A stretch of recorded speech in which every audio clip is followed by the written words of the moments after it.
राजस्थान में उपचुनाव की 7 सीटों पर नामांकन प्रक्रिया जारी है। 25 अक्टूबर अंतिम तारीख है। टिकट घोषित होने हैं। ऐसे में बीजेपी और कांग्रेस विचार कर रही है कि जीत के दावेदारों को सामने लाया जाए, लेकिन प्रत्याशियों की घोषणा में भारत आदिवासी पार्टी ने बाजी मार ली है। उन्होंने अपने प्रभाव की 2 सीटें सैलुंबर और चौरासी दोनों पर प्रत्याशी तय कर दिए हैं। भारत आदिवासी पार्टी ने डूंगरपुर जिले के 84 विधानसभा सीट से अपने प्रत्याशियों की घोषणा की है। 84 सीट से अनिल कटारा को प्रत्याशी बनाया है। अनिल अभी जिला परिषद सदस्य है। राजकुमार रोत के सांसद बनने के बाद यह सीट खाली हुई है। इस महत्वपूर्ण सीट से वो चुनाव लड़ेंगे। सैलुंबर विधानसभा उपचुनाव के लिए अपने कैंडिडेट की घोषणा में जितेश कटारा पर ही भरोसा जताया है। जितेश वर्ष 2023 विधानसभा चुनाव में हार गए थे, तीसरे नंबर पर रहे थे। आप देख रहे हैं राजस्थान चौक, मैं हूं अंकित तिवारी।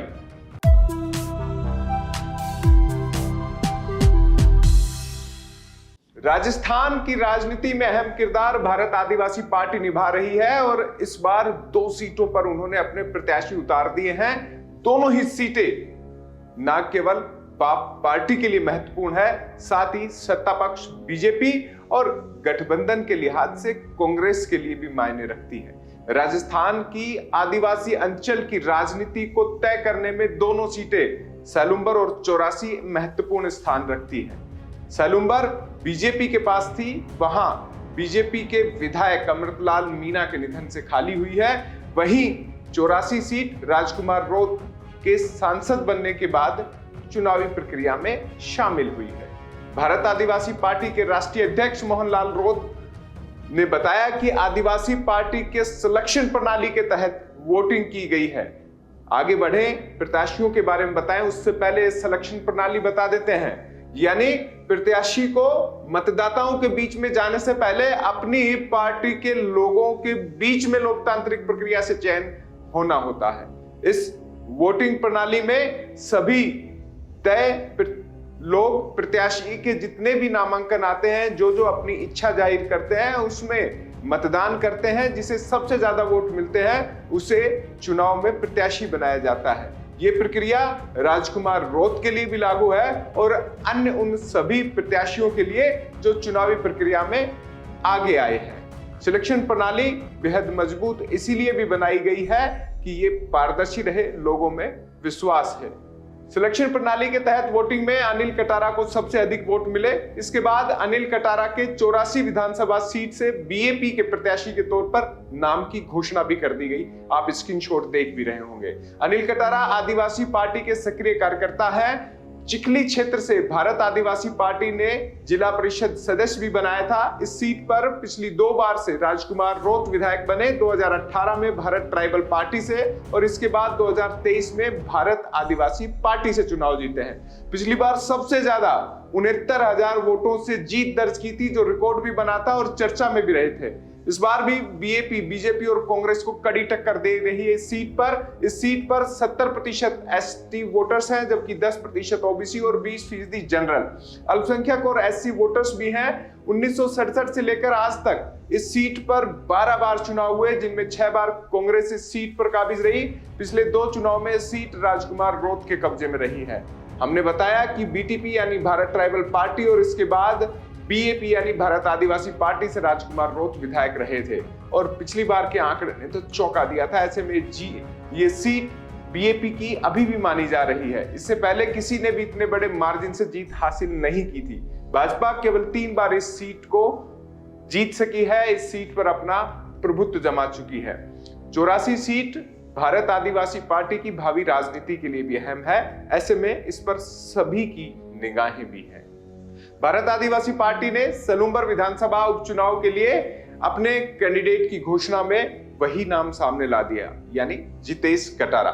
जितेश कटारा वर्ष 2023 विधानसभा चुनाव में हार गए थे।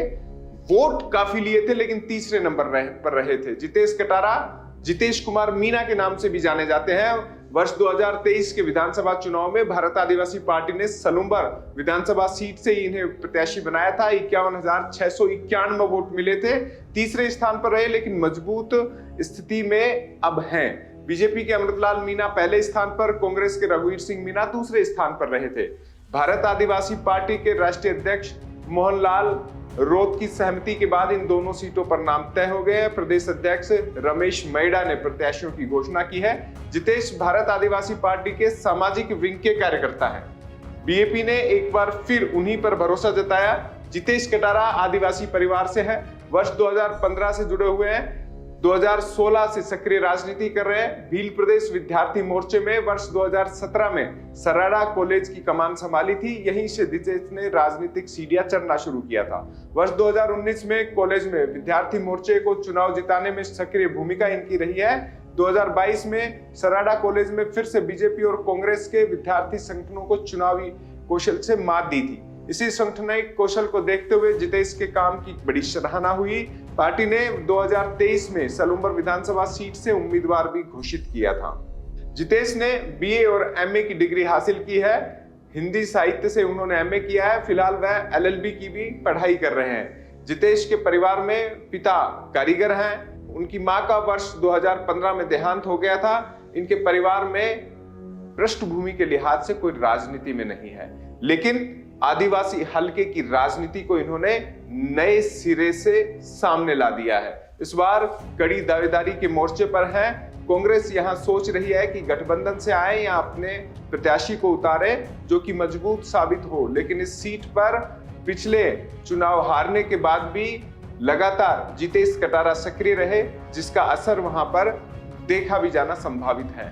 राजस्थान की राजनीति में उपचुनाव के लिहाज से या कहें पूरे राजनीतिक एनवायरनमेंट के लिहाज से ये दो सीटें बड़ी महत्वपूर्ण भूमिका निभाने जा रही हैं। राजकुमार राठौर के पास पूरा वक्त है कि इन दोनों सीटों पर अपना समय दे। हालांकि झारखंड विधानसभा चुनाव को देखते हुए वो अपनी भूमिका वहां भी साबित करना चाहते हैं और वहां भी अपने दौरों को बढ़ाए हुए हैं, लेकिन राजस्थान में 84 सीट जिताने के साथ साथ सलूम्बर पर भी उनकी निगाहें बताती हैं। और इस पूरे घटनाक्रम में जो महत्वपूर्ण विषय एक और है, वो है कांग्रेस से गठबंधन। उन्होंने कांग्रेस के सार्थक चर्चा से पहले ही दोनों नाम सामने ला दिए हैं। गठबंधन के दरवाजे बंद कर दिए हैं। वो चाहते हैं, उनकी पार्टी भी सोचती है कि गठबंधन वैसा ही दिया जाए जैसा लोकसभा चुनाव में राजकुमार रोत के लिए दिया था। इस समर्थन के आधार पर वो काम करें। प्रत्याशी भारत आदिवासी पार्टी ने उतार दिए हैं। बैक फुट पर होने की संभावनाएं ना के बराबर है।